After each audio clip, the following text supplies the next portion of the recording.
Thanks for tuning in to another physics lesson with Mr. M. In this video lesson, I'm going to teach you how to use the period formula for a mass on a spring.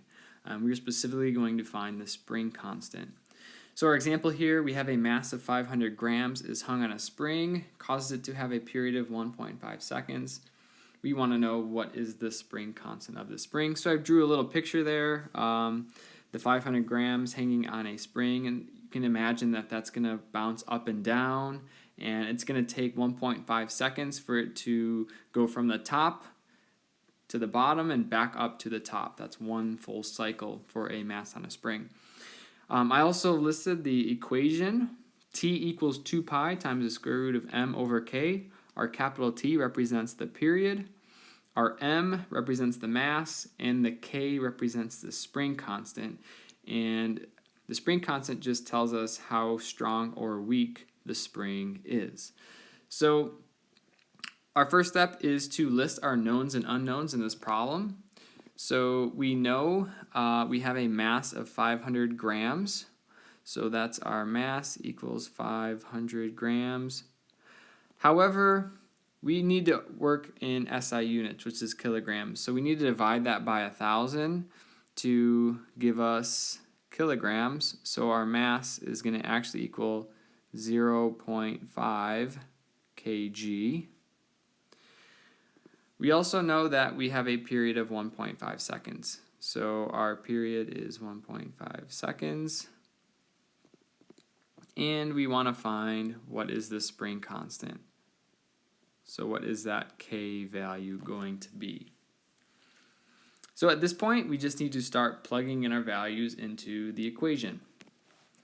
So our period is 1.5. So 1.5 seconds is going to equal 2 pi times the square root of 0.5 kilograms divided by our spring constant k.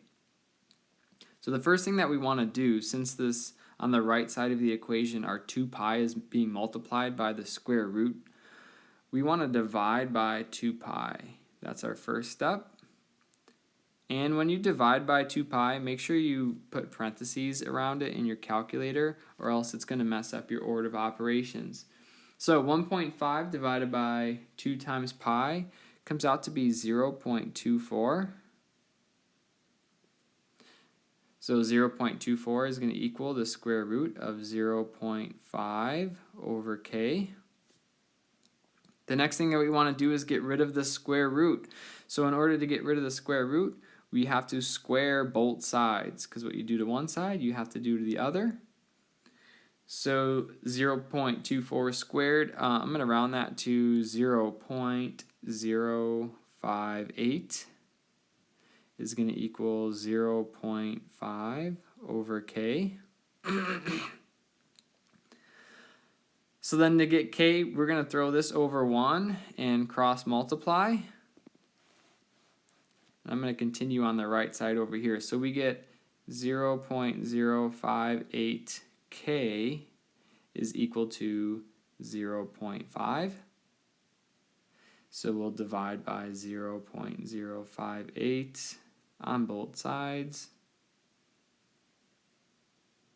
And k, our spring constant, comes out to be 8.6 newtons per meter. That's the units for our spring constant.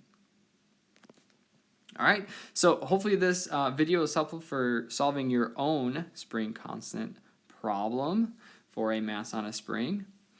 And if it did, please like and subscribe.